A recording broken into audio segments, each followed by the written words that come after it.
Hey guys, what's up?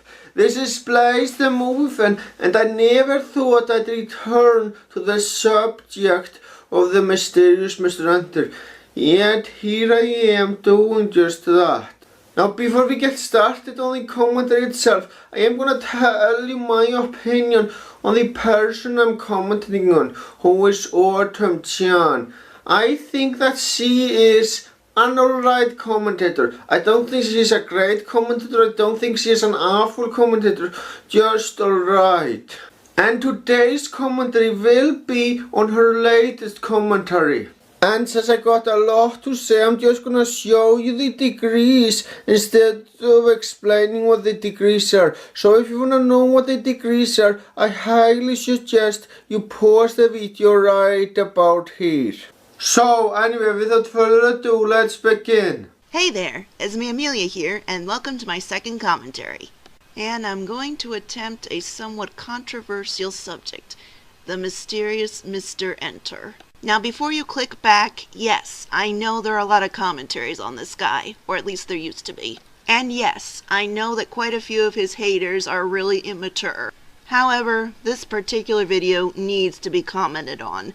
It's actually not one of his reviews, but it's about his own work, and it's very revealing. But anyway, enough chit-chat, let's get started. Somewhat controversial. I get the fact that Mr. Enter has been commented on a lot by the commentary community, and there are quite a few bad commenters in Mr. Enter. Hell, there's one channel to prove that. But how is Mr. Enter controversial, so to say? In fact, here, I'll give you the definition. Controversy. Disagreement, typically when prolonged, public, and heated. My main point here is that Mr. Enter is not necessarily a debatable and controversial topic. In fact, he's an overdone topic. Actually, he can be considered a controversial subject.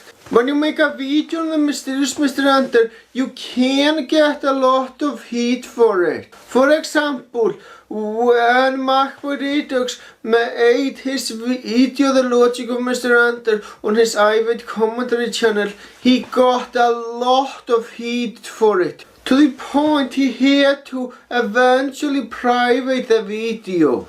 And when Doodletones made a video on him recently, she also got a lot of heat for it. What I find very strange is the fact that my commentary on his Cars 2 review has been up for over a fucking year, and I haven't gotten a lot of negative comments on that particular video. What makes it even more strange is the fact that the video is one of the first videos you find by searching the mysterious Mr. Enter commentary. And I will give credit where it's due, he said it's on his own work because of how a lot of commentaries on Enter covered his Anime Atrocity series. But there is a reason as to why people cover his Anime Atrocity series. Because, fun fact, did you know the video Amelia's commentating on is a vlog? And in case y'all didn't know, a vlog doesn't really have much of anything in general aside from, talking about either personal opinions on topics or updates on someone's daily lives. Mainly updates on someone's daily lives.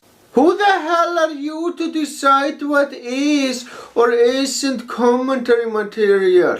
Everything is commentary material as long as you can do it right.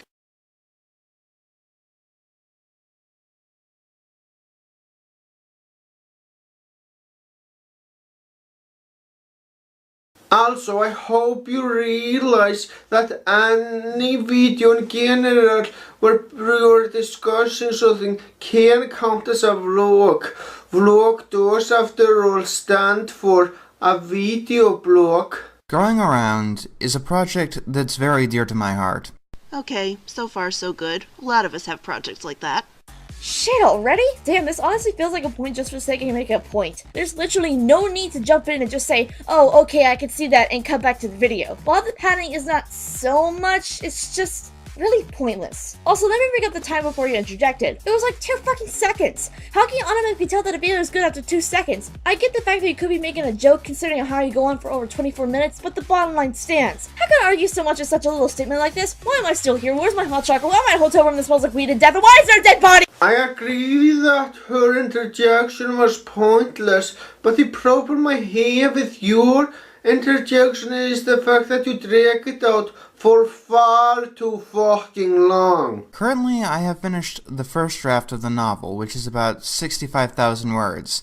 It might be nice to explain the project a bit more before you tell us the word count. Anyway, he rambles for a long time about his writing history, and I'm gonna skip that. Right now, he's telling us how many words there are in that novel, and that brings me to hypotheticals such as, maybe he wanted to use that information to terribly introduce the novel to his audience, or maybe it's just trivia he wanted to give out there towards said audience before talking about the story. I honestly say the latter is true, but you never know. He could be a T-Boy. The reason she skipped that part of Mr. Enter's video is not because she thinks that part of Mr. Enter's video was pointless. The reason she skipped is because she had nothing to say about it. I mean, come on, it's plainly fucking obvious. But what is growing around? In my humble little opinion, a disaster. And yes, in case you're wondering, I have read the book in question. What? We haven't even heard what the story's about, and you're already saying this? I understand you could be joking, but come on, homeboy, don't leave me hanging. Especially when you make such one-off irrelevant statements sound so monotone and don't elaborate. What's the point of interjecting?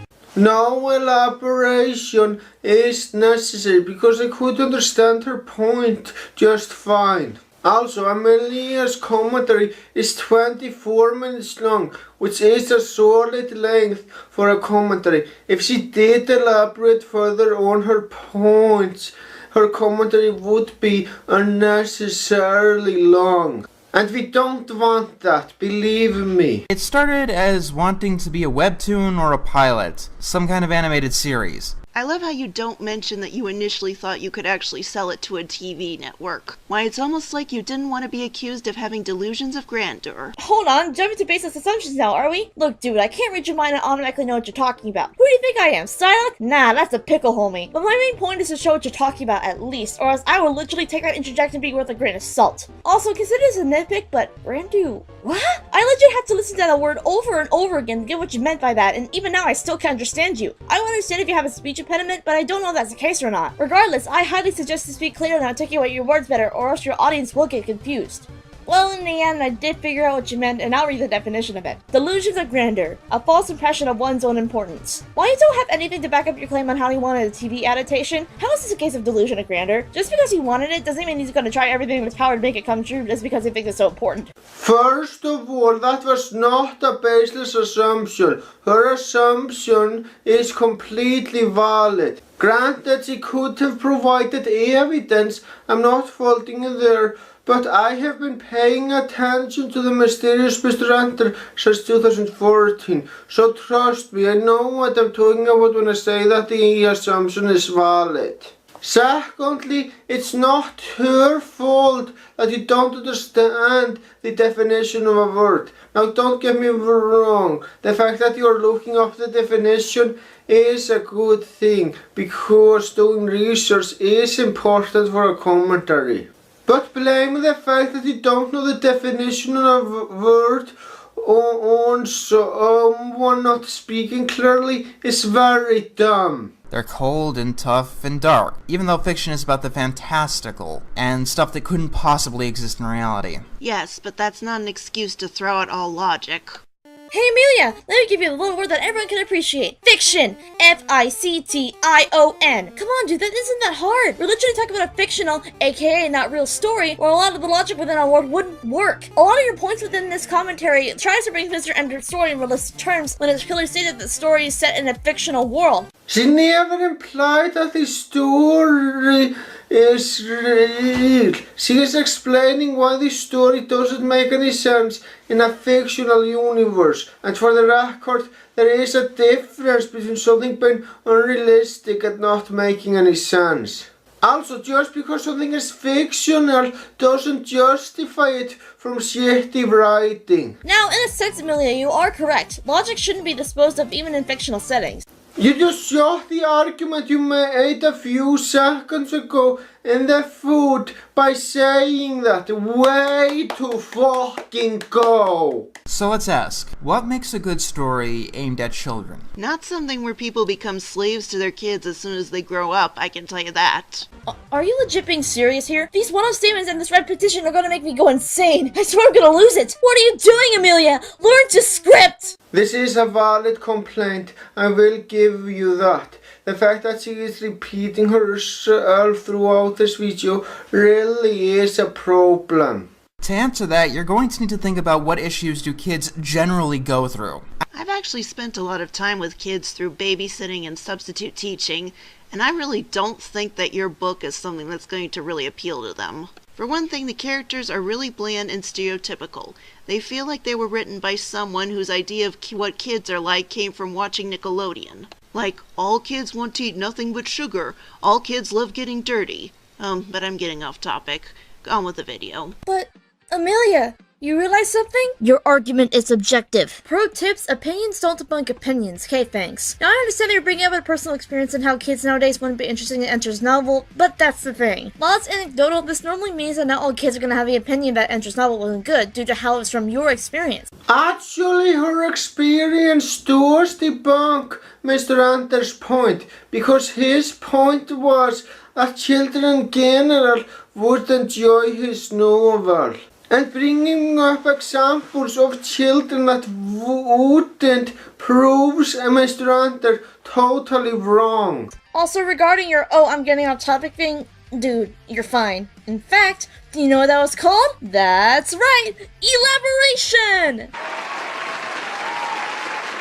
By admitting that she wasn't elaborate, you just shot another one of your arguments in the foot. Quick, I think you should get a doctor, because your arguments are bleeding badly. A sense of wonder and intrigue is very important to children's books and children's media. And growing around peer groups, books and movies and games and television shows aimed at a similar audience. We have works like Charlie and the Chocolate Factory and Sideways Stories from Wayside School. Actually, I think that Charlie is a pretty good way to put this. Oh boy, here we go. By the way, I love how you put in that little note bitching about your critics. Real mature. You didn't even argue against him? Like, at all? Please help me. Also, consider this a nitpick from me, but why is the screenshot you took in poorer quality than the actual video? I was just getting you to take better pictures, homie. So you admit this is a nitpick, yet you went through with making that argument anyway? Now let me break something to you very harshly. Nitpicks have no place in a commentary, because the purpose of a commentary is to point out legitimate flaws of the video you're covering. Explaining the magic, and keep in mind, I'm using magic in a very loose sense here. It could also refer to something like faster than light travel, whatever is the book's special thing. It's always a dicey proposition. First, it's really pretentious to put your own work in the same category as these beloved stories. How is it pretentious to add his own work to this? He's giving examples of what's considered to be unnatural to our world. That's not being pretentious. It is true that comparing your own project to someone else's doesn't automatically make you pretentious, but you have to keep in mind that the mysterious Mr. Enter has a long history of doing things that can be considered pretentious, so it makes sense to assume he is being pretentious here. I would give you examples of what I'm talking about, but Amelia does that later on in the video, which we will be getting into when we get there. First of all, there are people out there who do want me and my projects to fail. I have plenty of trolls who have a very concerned interest in watching me suffer. And I do know that there are plenty of people who would intentionally try to give me counterintuitive or broken information to make my project worse on purpose. Have you ever thought about just why that is? Maybe it has to do with the rules on your DeviantArt page, or the time you bitched at a guy for going to college, or the time that you blocked everybody who dared to say that trolls and cyberbullies weren't the same thing, or the time that you used an entire review to bitch about getting requests, or the time you used your Asperger's as an excuse to not take criticism from anyone you don't personally know. Yes, some people are jerks, but quite a few of your antis, myself included, used to be fans before they got turned off by your behavior. But the first two screenshots, how the fuck will you know that they're valid? Like, at all? Dude, you might want to check the dates on those things, because if they're old, congrats! You just came into an argument with no ammo. As for the Admiral Enveration video, you realize how old that video is? Almost 2 years old. Hell, as far as I know, Bob actually commented on that video. As for the last two screenshots, they're also a year ago. Look at all that credibility. All down the drain. Whoopsie. Oh great, you're making the same mistake TOG Professor made back in 2013 in his commentary on I-Wait commentary.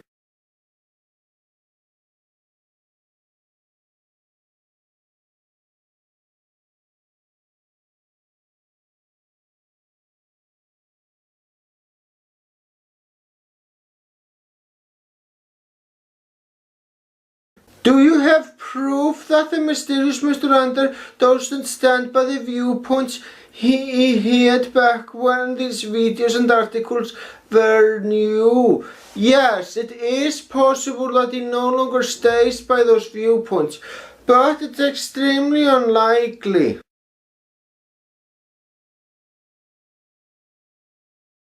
Just because those examples are old doesn't mean that they're irrelevant. And if he hasn't changed much since then, which is very likely, then these examples are still valid.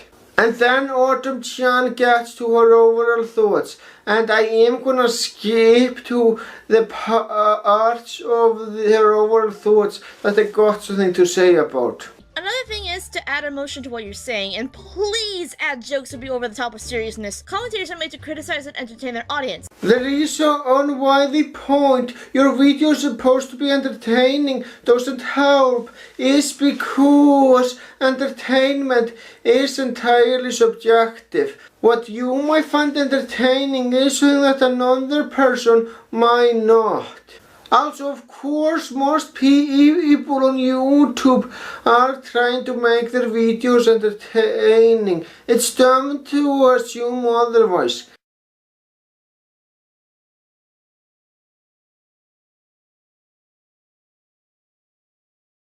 Yes, there are some people who couldn't care less about the quality of their content, but it doesn't change the fact that most people do care about the quality of their content. Also, jokes aren't entirely necessary to make a video entertaining. Sure, they can help, but they aren't entirely necessary. Other things that can make a video entertaining is to be informative, give legitimate points, and being entirely honest. Now, if you remember my first introduction, you recall me talking about the video Amelia was commentating on, and how it isn't a really good idea to commentate on it due to how it's a vlog, and vlogs don't hold a bunch of commentary material. Remember how I said there's a solution? Well, here it is.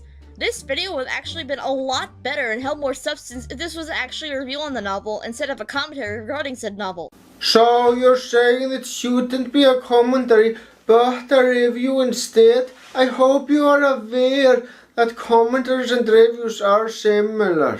And for the record, I know there are a lot of differences between commentaries and reviews, but there is one big thing that those two have in common though.